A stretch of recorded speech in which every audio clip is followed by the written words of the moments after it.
안녕하세요. 올레TV 무비스타 소셜클럽의 MC 이선호입니다. 이제 입춘도 지나고 겨울이 얼마 남지 않은 것 같은데요. 얼마 남지 않은 겨울, 좋은 추억 만드시고 보다 보람차게 보내시길 바라겠습니다.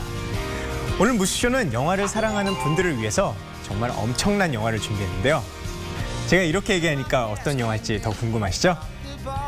네, 제가 그럼 이 영화를 위해서 힌트를 몇 가지 드리도록 하겠습니다. 첫 번째, 헐리우드의 유명 배우들이 아주 많이 나옵니다.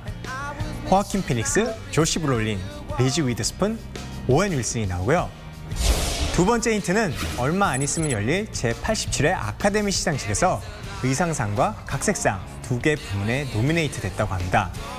세 번째, 한국에서 아주 사랑을 받는 감독이죠. 인터스텔라의 크리스토퍼 놀란 감독과 그랜드 부다페스트 호텔의 웨스 앤더슨 감독처럼 동시대의 아주 유명한 헐리우드 감독입니다. 네, 무엇보다 이 영화의 가장 큰 이슈는 현재 북미에서 개봉해서 상영되고 있는 영화라는 점입니다. 이 영화는 1월 9일 개봉해서 극장을 거치지 않고 27일 만에 올레TV 독점으로 여러분들을 찾아왔습니다. 북미 극장 동시 개봉, 정말 대단한 것 같은데요. 어떤 분들은 이쯤 되면 어떤 영화일지 대충 예측하시는 분도 계시고 어떤 분들은 얼마나 대단한 영화길래 이렇게 설명을 하지 하고 계신 분도 계신 것 같은데, 자, 그럼 오늘 무스쇼 과연 어떤 영화일지 지금 바로 만나보시죠.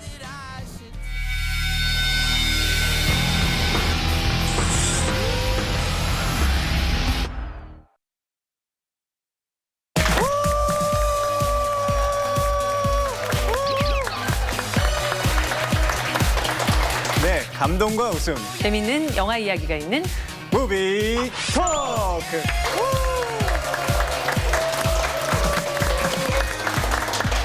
네, 이번 주 여러분들에게 소개해드릴 영화는 오직 국내 최초 개봉관을 통해서 만날 수 있는 영화라고 하는데요. 사실 지난주에 저희가 다음 주 소개해드릴 영화가 폴 토마스 앤더슨의 신작이라는 얘기를 듣고 저는 깜짝 놀랐었어요. 보통은 이 정도 되는 영화는 좀 기다려야지 저희가 올레TV에서 볼 수 있는 그런 영화였었잖아요. 저 그랜드 부다페스트 호텔이나 이런 작품 언제 올레TV에 풀리나 굉장히 오랫동안 기다리기도 했었는데, 사실 그런 극장을 거치지 않고 국내 최초로 올레TV를 통해서 처음으로 개봉이 된다는 것이 이제는 조금 이런 배급과 유통의, 영화의 배급과 유통에 대한 패러다임이나 혹은 아니면 방향성을 아주 뒤바꿀 수도 있는 어떤 새로운 기점이 아닐까라는 생각이 들어서, 오늘의 무비 토크는 어느 때보다 또 기대되기도 하고, 이런 어떤 국내 최초 개봉관을 통해서 폴 토마스 앤더슨의 신작을 정말 가장 따끈따끈한 상태로 볼 수 있다는 것 자체 좀 설레기도 하고 그런 것 같아요. 네, 그럼 지금 바로 미국에서 따끈따끈 직구한 듯한 영화, 무비 토크 영화 본격적으로 공개해드리도록 하겠습니다. 폴 토마스 앤더슨의 영화는 영화적인 완성도뿐만이 아니라 그 특유의 창의력, 그리고 굉장히 놀라운 화면들. 베를린이나 베니스 3대 영화제에서 감독상을 다 석권했었던, 비슷한 시기에 등장한 그 감독들 가운데서도 가장 좀 만듦새나 연출력으로는 뛰어난, 스펙트럼이 굉장히 넓어요. 넓고 또 거기에 영화의 깊이까지 있죠. 흔히 천재 감독이라고 얘기를 하는, 천재 감독이라고 사실 생각을 하고 있고요. 거장이라는 칭호가 아깝지 않은 21세기에서 현존하는 가장 기대되는 감독 중에 한 명입니다. 천재 작가의 원작과 천재 감독의 연출이 만났다. 폴 토마스 앤더슨 감독을 안다면 꼭 봐야 하는 명작. 끝날 때까지 눈을 뗄 수 없는 스토리, 어느 한 장면도 놓칠 수 없는 범죄의 미스터리물, 인히어런트 바이스. 네, 이번 주 무비 토크 영화는 바로 인히어런트 바이스입니다. 네, 폴 토마스 앤더슨 감독의 정말 따끈따끈한 신작인 것 같은데, 아까 기자님 말씀하신 대로 지금 미국에서 개봉 중인 영화가 지금 올레TV에 들어온 거죠? 그렇죠. 폴 토마스 앤더슨 감독이 2012년에 마스터라는 작품으로 베니스 영화제에서 은사자상을 수상을 한 이후에 그의 다음 작품은 어떻게 될 것인가, 어떤 모습일 것인가에 대한 궁금증은 굉장히 높았었죠. 사실 칸 영화제 같은 경우가 작년에 이 영화를 소개해주지 못했 싶고 사실 이 영화 그때 완성이 되지 못했기 때문에 그리고 나서 작년에 뉴욕 영화제를 통해서 처음 보여졌었던 이 영화가 미국 내에서 개봉을 했던 거는 12월 12일이었어요, 작년. 근데 네. 그때 당시로서는 굉장히 작은 관에서 시작을 하게 됐었죠. 이제 제한 개봉이라고 할 수 있는 뭐 방식으로 시작을 했다가 그때가 16개 스크린. 그러다가 1월 9일에 완전히 늘어난 와이드 릴리즈가 된 거죠. 네. 그러면서 개봉 5주 차에 16개 스크린에서 645개 스크린으로 네. 개봉을 했고 당시에 이제 확대 상영하면서 뒷심을 발휘하고 있는 그런 영화예요. 그러니까 국내에서는 거의 한 달도 안 된 상황에서 제대로 완전히 그 올레 TV를 통한 확장 개봉을 해서 볼 수 있게 된 상황이라서 사실 이 영화에 대한 기대가 굉장히 크기도 하고 또 이번에 이제 2월 21일에 열리는 미국 독립영화상이 있어요. 네. 여기서 독립영화제에서 로버트 알트만상을 이 영화가 수상을 할 예정이라고 해요. 벌써부터 개봉한 지 얼마 안 돼서부터 이제 상까지 수상할 예정까지 하고 대단한 영화가 아닐까 싶은데요. 그 앞으로 열릴 아카데미 시상식에서 또 2개 부문에 노미네이트돼서 또 작품성까지도 어느 정도 인정받고 있는 영화가 아닌가 싶은데요. 네, 이 영화를 보시면 뭐 배경적으로 70년대 배경이다 보니까 여러분들이 뒤에 보시면 알겠지만 그 의상들도 남다르죠. 그래서 의상상에 노미네이트 되기도 했었고 네. 원작이 있는 작품을 아주 훌륭하게 각색해냈던 부분이 있기 때문에 각색상, 의상상 이 두 네. 부분에 노미네이트 돼서 또 올해 2월에 열리게 되는 아카데미 시상식에서 어떤 결과를 낼지가 궁금하기도 한 그런 작품이기도 해요. 사실 폴 토마스 앤더슨의 감독, 폴 토마스 앤더슨 말하니까 되게 길죠. 네. 그래서 보통 미국에서는 그냥 PTA라고 부르거든요. 이 사람 이름. 네. 그래서 PTA의 작품에 대해서는 사실 항상 모든 작품에 있어서 극과 극에 어느 정도 평이 갈리는 감독 중에 하나예요. 네. 예를 들자면 톰 크루즈가 주연하는 스티븐 스필버그 감독의 영화 같지는 않아요. 네. 그러니까 항상 어떤 면에서는 취향에 혹은 아니면 영화적인 스타일에 영화적인 문법에 있어서 각자들이 지지하는 그런 감독이 있다면 폴 토마스 앤더슨은 어떤 방식의 이런 끝에 존재하는 감독이죠. 아주 극렬히 지지하거나 혹은 그의 영화 세계를 이해하지 못하는 사람들도 있거나 그리고 영화로 봤을 때는 항상 절제의 미학이라기보다 과잉의 아드레날린이 넘쳐나는 그런 감독이에요. 그래서 어떤 사람들이 영화적인 에너지가 막 넘쳐나는 감독이라고 생각해서 막 정말 환호를 하는 사람들이 있는가 하면 어떤 사람은 과연 영화가 저것이 맞는 영화인가라고 생각할 정도의 그런 사람이라면 이번 영화 인히어런트 바이스는 어쩌면 그 폴 토마스 앤더슨의 취향의 극단에 있는 영화예요. 그래서 아주 메이저 신문사들의 리뷰들도 극과 극으로 나눠요. 그래서 저는 사실 그래서 더 이 영화 궁금하긴 했었거든요. 도대체 어떤 영화길래 이런 평가를 받을까. 그래서 영화를 저는 이제 물론 이 무비 토크를 진행하기 위해서 미리 봤는데 정말 그런 어떤 취향에 있어서는 극과 극에 나누겠지만 영화라는 것을 가지고 또 혼자서 노는 걸로 있어서는 이 사람은 또 정말 신나게 노는구나라는 생각을 하면서 봤었던 그런 영화였어요. 오늘 또 무비토크 방청 오신 무수쇼 가족 여러분들 중에서도 또 PTA 감독님의 팬분들이 또 많이 오신 것 같은데요. 그래서 그런지 오늘 그 어느 때보다 이 인히어런트 바이스에 대해서 풍부한 이야기거리가 나올 것 같은데요. 지금 여러분들이 갖고 계신 영화에 대한 궁금증들이나 영화 이야기 지금 페이스북을 통해서 받아보도록 하겠습니다.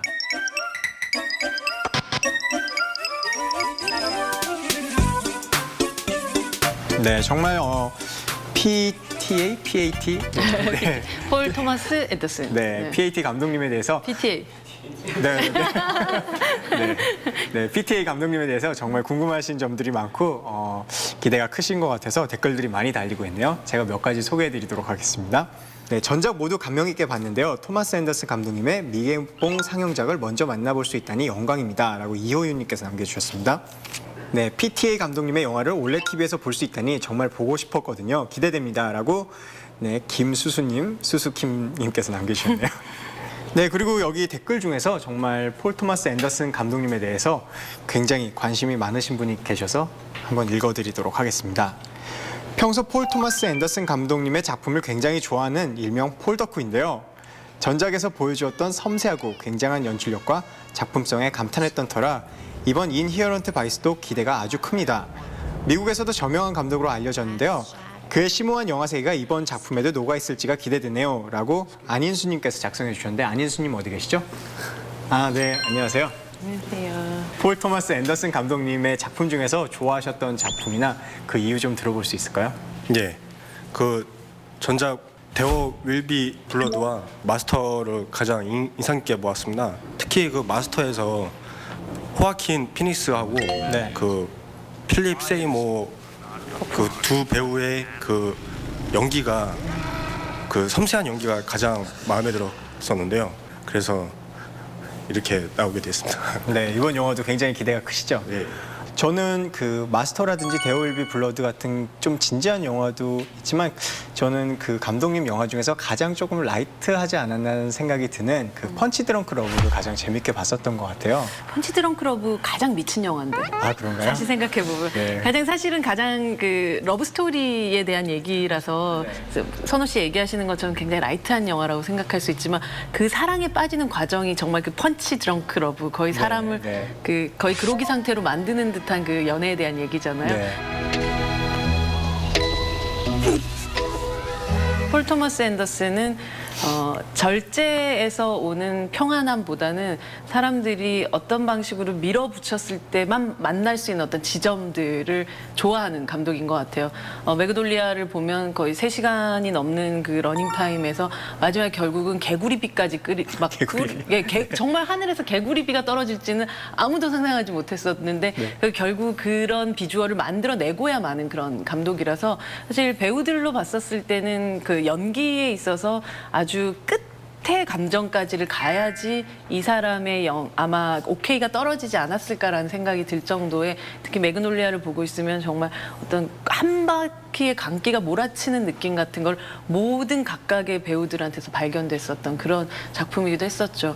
사실 이렇게 얘기하면 이 감독이 지금 한 70 정도 된 노장 감독이 아닐까라고 네. 생각하실 수 있겠지만 폴 토마스 앤더슨 감독은 뭐 이제 겨우 1970년생이에요. 네, 네. 뭐 많다면 많은 나이지만 아직 최신이 되지 않은 나이에, 그러니까 올해로 한국 나이로 치자면 46? 그 정도 되는 나이죠. 네. 근데 이 사람이 만들어냈던 어떤 영화계의 영향력이라든지 혹은 이 사람이 열었던 어떤 영화의 세계라는 것은 사실 나이에 비해서 굉장히 무르익어 있는 상태라고 볼 수가 있어요. 데뷔작을 26살에 만들었거든요. 네. 네, 이런 사람들 보면 좀 짜증이 나죠. 네. 천재에 가까운가요, 이거는 그럼? 네, 천재에 가깝죠. 사실 리노이도 박사라는 작품으로 데뷔했었던 것이 26살이었었고 또 세계인을 또 깜짝 놀라게 만들었었던 아주 경쾌하면서도 독특했었던 작품이, 그리고 아마 선호 씨는 이 작품을 또 좋아하지 않을까 싶은 생각이 드는데 부기나이트. 왜 제가 그걸 좋아한다고 생각하시는 거죠? 네, 갑자기 또 그런 느낌적인 느낌이 드네요. 네, 사실 부기나이트 좋아했는데 그렇게 네. 하면 또 오해하실까 봐 제가 펀치 드렁크 러브로 살짝 순화했습니다. 네. 그렇죠. 사실은 아티스트 복만대 같은 작품이 가장 큰 영향을 받을 수밖에 네, 없었던 네. 작품이 바로 부기나이트 같은 작품인데 이 영화로서는 사실 그 당시로는 제2의 타란티노다 혹은 아니면 로버트 알트먼의 젊은 부활이다라는 이야기 같은 걸 듣기도 했었고, 그리고 제가 좋아하는 그 매그놀리아라는 작품을 통해서 마틴 스콜세지가 태어났다라는 얘기를 듣기도 했었던 네. 그런 감독이었었죠. 그리고 폴 토마스 앤더슨은 여전히 조금 고전주의자적인 그런 영화에 있어서 좀 고전주의자적인 그런 그 욕심 혹은 아니면 고집이 좀 있는 감독인 것 같아요. 마스터 같은 경우는 65mm 필름으로 찍었는데 이 필름은 사실은 최근에는 사용하지 않은 지 꽤 오래된 그런 작품이고 그걸 하나하나 손으로 붙여서 편집을 하는. 그러니까 좀 제작비가 좀 부족했나요?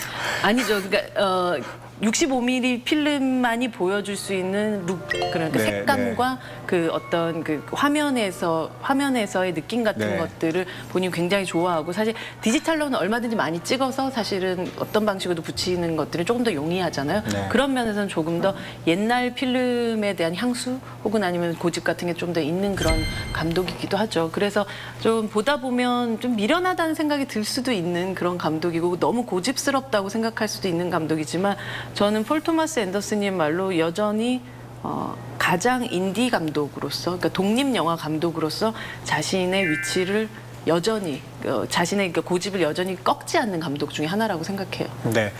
미국의 그 비슷한 나이 또래 감독님들 중에서 또 이렇게 천재 소리를 듣는 감독님들이 많은 것 같은데 그 인터스텔라를 연출했던 그 크리스토퍼 놀란 감독님도 어떻게 보면 촬영 현장에서 자기는 정장만 입고 다닌다. 그렇죠. 네, 그리고 자기는 CG를 쓰지 않고 실제로 막 폭파시킨다. 네. 그런 뭐 고집적인 면을 보여주신 분도 계시고 또 그랜드 부다페스트 호텔을 연출했던 웨스 앤더슨 감독님 같은 건 모든 화면을 이분할하는 네, 그런 덕후 같은 약간 또 모습도 보여주시고 또 그래서 그 두 분들의 영화들이 2014년도에 굉장히 좀 큰 화제와 흥행을 했는데 2015년도에는 또 이 폴 토마스 앤더슨 감독의 그 바톤을 이어받아서 인히어런트 바이스가 또 이제 한 방을 터뜨려줄 것 같은 기대감이 있는데요. 말씀하셨던 그런 감독들이 뭐 사실은 나이대들도 좀 비슷하기도 하고 여전히 특히나 이제 놀란 같은 경우는 우리가 이제 블록버스터 감독으로서의 자신의 입지를 굳히긴 했지만 자신의 영화에 대한 어떤 그 기본기를 잃지 않으면서도 가져가는 한 축이라면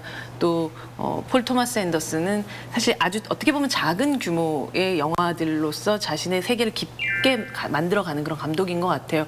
그리고 웨스 앤더슨은 절대로 자신의 취향을 누구에게도 뺏기지 않고 네. 그 취향을 사람들한테 설득시켜서 어느 순간 모든 사람들이 그의 취향의 추종자가 되게끔 만드는 사람들. 이 사람들이 사실 90년대 말에 그 등장한 그 새로운 어떤 방식의 그런 아트 영화를 이끌어가는 인디 영화계의 어떤 시작점과도 같았거든요. 그래서 논란이 메멘토를 만들고 하던 그 시기에서 사실 비슷한 시기에 두 사람이 주목을 받았었어요. 그래서 이 폴 토마스 앤더슨과 논란, 그러니까 크리스토퍼 논란이 조금씩 다른 방식으로 그러나 멋지게 서로들 성장하는 모습을 보는 것도 영화 팬들로서는 가장 즐거운 그런 지켜보는 그 기쁨인 것 같다는 생각이 들어요.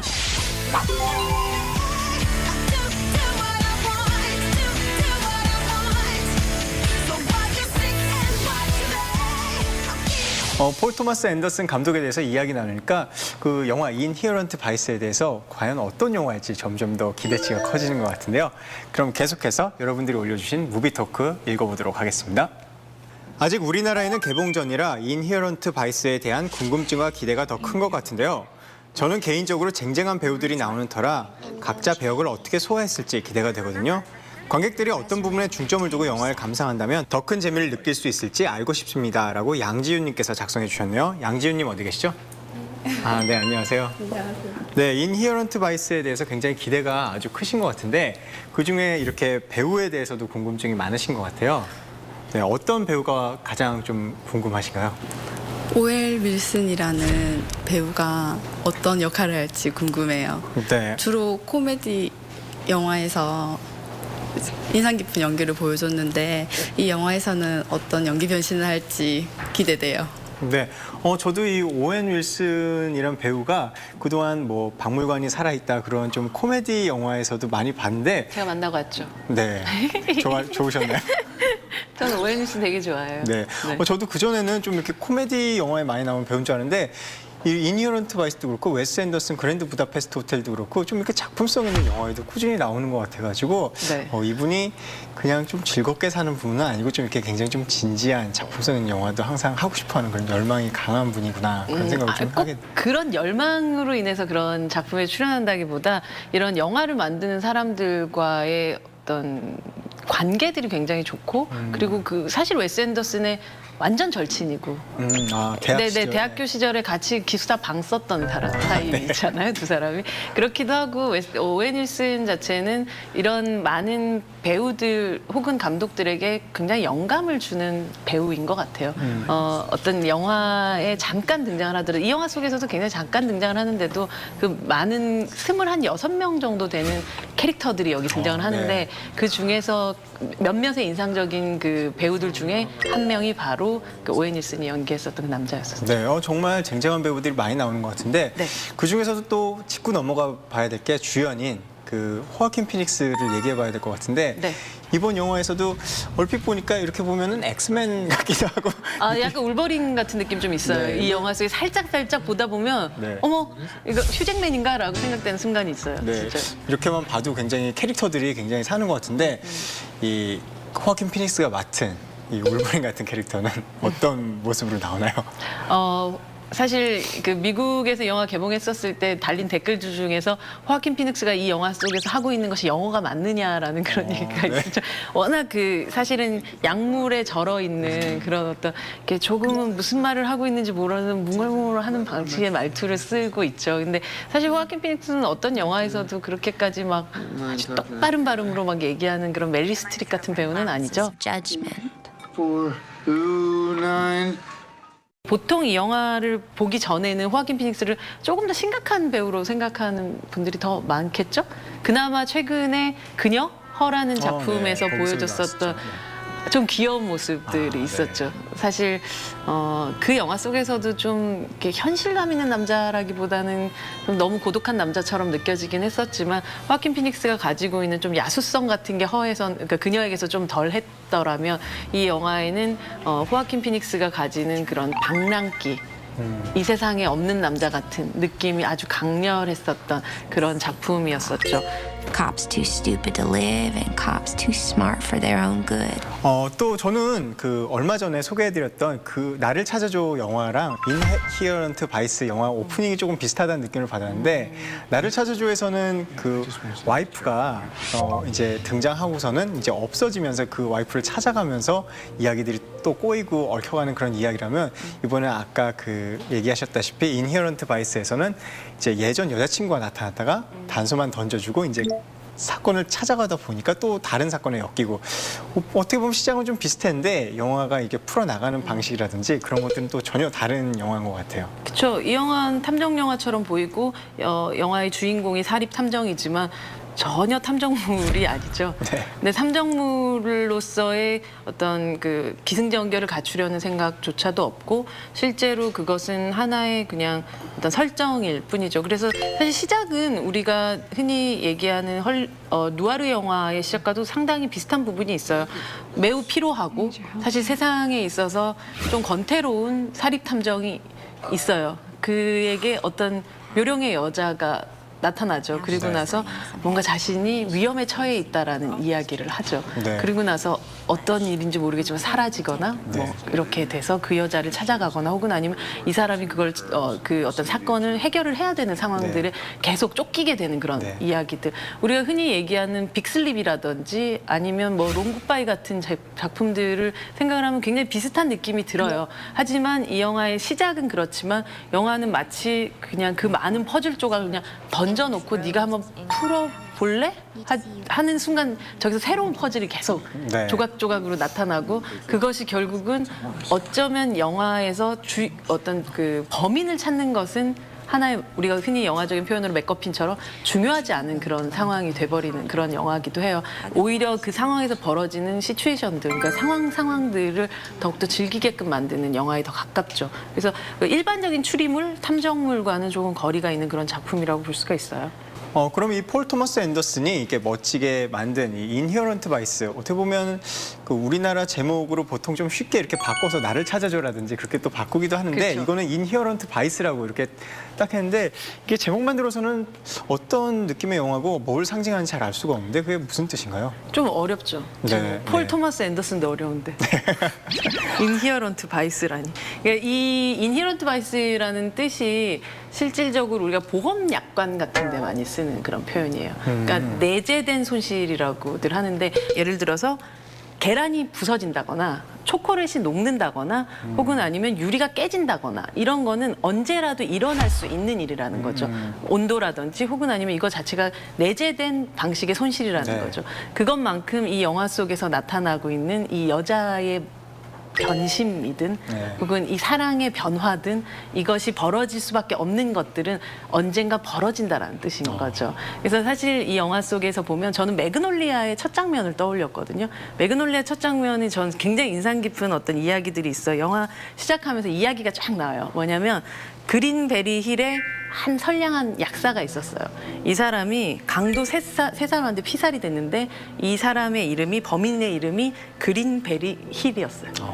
예를 들자면 헬기에서 떨어져 죽은 다이버하고 그를 떨어뜨린 조종사가 며칠 전 카지노 블랙잭에서 다퉜던 사람들인 거예요. 예를 들면 옥상에서 몸을 날린 꼬마가 부부 싸움 중이던 부모의 총기 오발로 추락 중에 즉사인데 그 총이 부모의 싸움에 넌더리가 난 꼬마가 미리 장전해 놓은 차.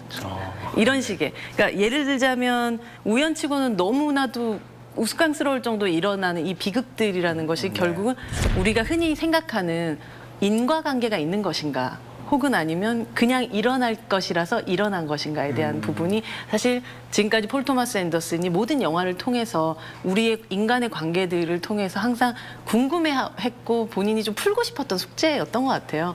그렇게 이 영화 속에서도 보면 과연 이 남자한테 일어난 이 모든 일들이란 것이 처음부터 끝까지 보시면 하나도 인과관계가 없어요. 그렇지만 일어나잖아요. 일어날 것들이기 때문에 그 이야기를 하고 싶었던 것이 아마 이 조금 어려울 수 있는 이 영화 내재된 손실이라는 이 제목을 가지게 된 이유일 것 같아요. 네, 기자님의 이 얘기를 듣니까 폴 토마스 앤더슨 감독의 전 영화들과 이 영화에 대한 퍼즐들이 쫙 맞춰진 듯한 그런 느낌이 드는데요. 다시 보고 싶죠, 그러니까. 네, 진짜 대단하신 설명이었습니다. 네. 박수 한번 주시죠.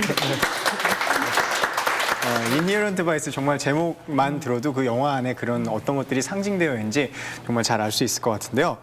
네, 한 인터뷰에서 폴 토마스 앤더슨 감독님이 그 전작인 부기 나이트 연출 이후에 1970년대 그 LA는 다시 영화로 만들지 않겠다 그렇게 얘기를 했는데요. 이 인히어런트 바이스 그 원작을 읽고 나서 그 원작이 갖고 있는 매력에 이끌려서 1970년대 LA를 배경으로 한 영화를 다시 만들 수밖에 없었다는 인터뷰를 했었습니다. 네, 그만큼 이 인히어런트 바이스 원작이 갖고 있는 매력이 엄청난 것 같은데요. 과연 영화에서는 어떤 매력이 펼쳐질지 올레 TV를 통해서 확인해 보시길 바라겠습니다.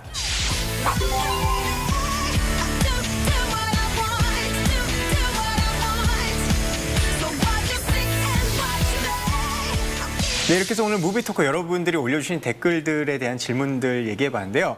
혹시 그 페이스북을 통해서 올리시지 못하신 분들이 계신데 지금 즉석해서 좀 궁금한 점들이 있다 하시는 분들 이렇게 손 한번 들어주세요. 그러면은 이렇게 저쪽 오른쪽 끝서부터 한번 질문을 들어볼까요?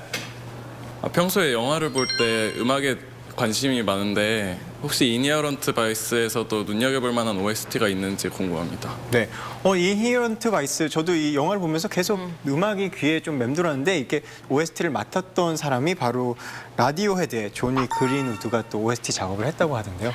네, 감독님과 그 전에 폴 토마스 앤더슨 감독님과 마스터하고 데어 윌 비 블러드를 함께 작업을 하기도 했었고 특히나 이 영화는 앞서도 얘기했지만 70년대의 어떤 공기가 굉장히 중요했던 그런 영화잖아요. 그래서 영화의 대부분의 OST가 마치 라디오에서 흘러나오는 음악을 이렇게 밑에서 쭉 깔린다거나 혹은 아니면 마치 옛날 70년대, 80년대 나왔던 드라마들의 그 오프닝 씬처럼 그 연출된 그런 장면들도 굉장히 많이 있어요. 그래서 저는 되게 신났던 거는 샘 쿡의 원더풀 월드라는 노래 음악이 나왔을 때랑 캔의 비타민 C, 로난 맥도웰의 버닝 브리지스 그리고 닐 영의 하비스트 같은 작품 그런 음악들이 영화 곳곳에 마치 사운드 트랙이라기보다는 그냥 그 영화의 어떤 앰비언스 그러니까 실제로 그 영화 속에 있는 그 어떤 소음처럼 그냥 등장하는 방식으로 영화를 좀 더욱더 촉촉하게 만들어줬었던 것 같아요.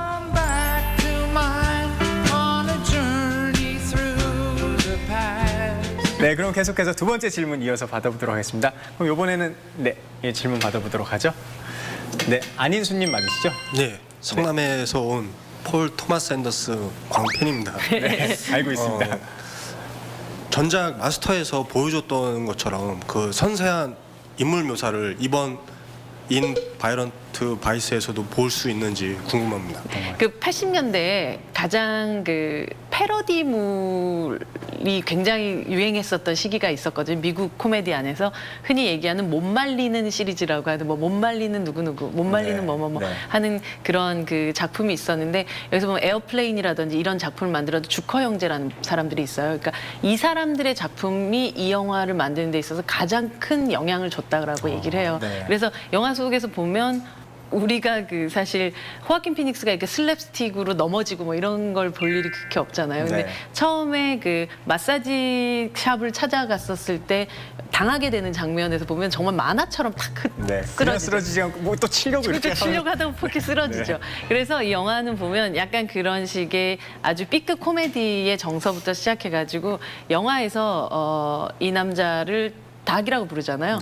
근데 그 왜 벅스버니를 보면 What's What's up, up, doc? 이렇게 네. 하는 게 있잖아요. 그거에서 이 이름을 떠왔다고 하고 여기 마사지 샵에서 일하는 여자의 이름 밤비라든지 그러니까 아까 얘기했던 그 두 경찰과 이들의 관계를 톰과 제리처럼 네. 만든다고 해서 약간 거의 만화 영화적인 재미들 같은 것들 특히나 이제 70년 80년대 그런 만화 영화들이 또 붐을 일으키기도 했었기 때문에 그런 것들까지도 가져오면서 조금은 우리가 배우들에게서 그 전에 보지 못했던 이면들도 만나게 해주는 그런 작품이라서 아마 배우들 보는 재미가 굉장히 쏠쏠한 그런 영화일 거예요 아마.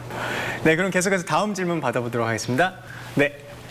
그 인히어런트 바이스가 토마스 핀천 작가의 소설을 원작으로 했다고 들었는데요. 그 소설이랑 비교를 해서 원작과는 어떤 차이가 있는지 그리고 또 소설이랑 관련해가지고 영화에서는 좀 영화를 좀 더 재밌게 볼 수 있는 팁이 있다면 알려주세요. 아, 네. 그 인히어런트 바이스 그 원작이 그 제목은 똑같은데 그 토마스 핀천이라는 작가분이 쓰신데 그 감독님도 이 원작을 처음에 읽었을 때는 좀 그 이해하기가 좀 어려운 부분이 있었다고 하는데 이 두 번째 읽었을 때 그 매력을 이렇게 확인했다고 하는데 네. 이 영화에서는 그 원작과 뭐 다른 그런 어떤 매력이 있나요? 토마스 핀천의 작품은 지금까지 영화가 한 번도 안 됐어요. 너무 어려워서요? 아니요. 그 흔히 헐리우드에서는 이렇게 얘기해요. 토마스 핀천의 소설에 나오는 대로 영화를 만들려면 아마 캐스팅을 다 하지 못할 거라고. 그만큼 등장인물들이 굉장히 너무 많고 네. 그 정도를 그 감당할 수 있는 버짓은 없을 거다라고 얘기를 하지만 폴 토마스 앤더슨이기 때문에 또 가능한 일이 아니었나라는 생각이 들고 실제로 폴 토마스 앤더슨 같은 경우는 이 영화를 찍기 전에 인히어런스 바이스라는 이 책을 이렇게 그 말하자면 대화체로 하나하나 거의 복귀하듯이 처음부터 끝까지 다 자기의 언어로 다시 써내려갔대요. 그래서 그걸 다시 줄이고 다시 맞추고 하는 방식으로 시나리오를 쓰고 그것을 계속해서 원작자하고 상의하면서 만들어냈었던 그런 작품이죠. 그러니까 사실 뭐 정확하게는 각색 자체를 뭐 아주 적극적으로 도왔다기보다 그 각색의 과정들을 토마스 핀천이 계속 지켜보고 있었다라고 표현하는 방식이 더 맞을 것 같긴 하죠. 네. 그렇기 때문에 이 영화는 뭐 그 폴 토마스 앤더슨이 데어 윌 비 브러드 이후로 이제 그 원작이 있는 작품을 두 번째로 만든 그런 작품이기도 한데 조금 더 원작자에 대한 경외를 더욱더 담은 그런 작품이라고 할 수 있죠. 네.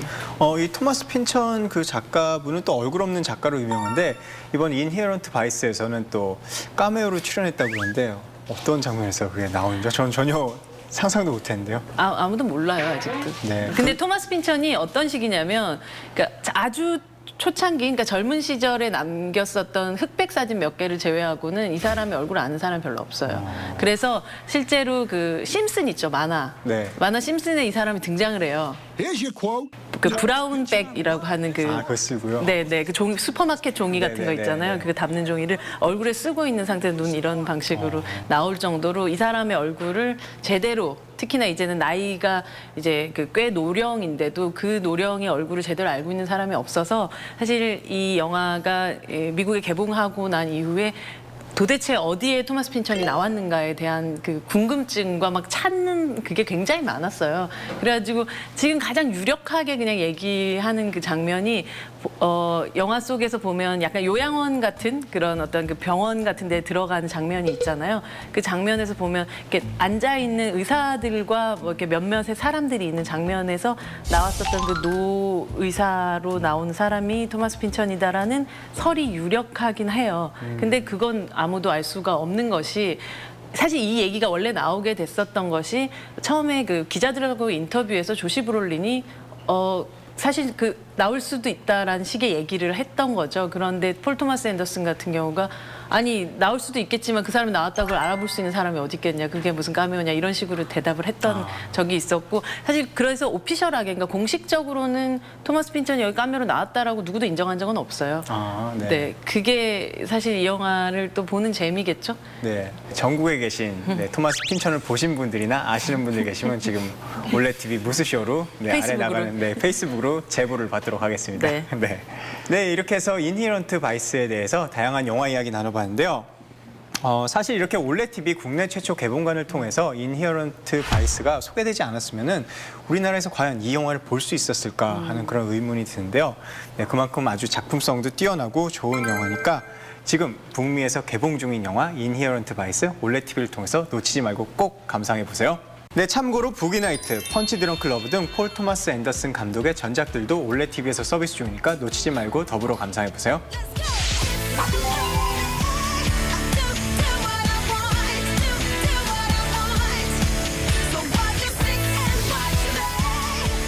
네, 그럼 오늘 무비 토크 댓글로 좋은 사연을 올려주신 분들 중에서 한 분을 선정해서 선물을 드릴 차례인데요. 오늘은 제 마음속에 한 분이 바로 들어왔네요. 네, 오늘은 PTA 감독님을 가장 열정적으로 사모해 주시는 안인수님께 KT 올레 TV 제공 영화 예매권 선물로 드리겠습니다. 즐겁게 영화를 나오세요.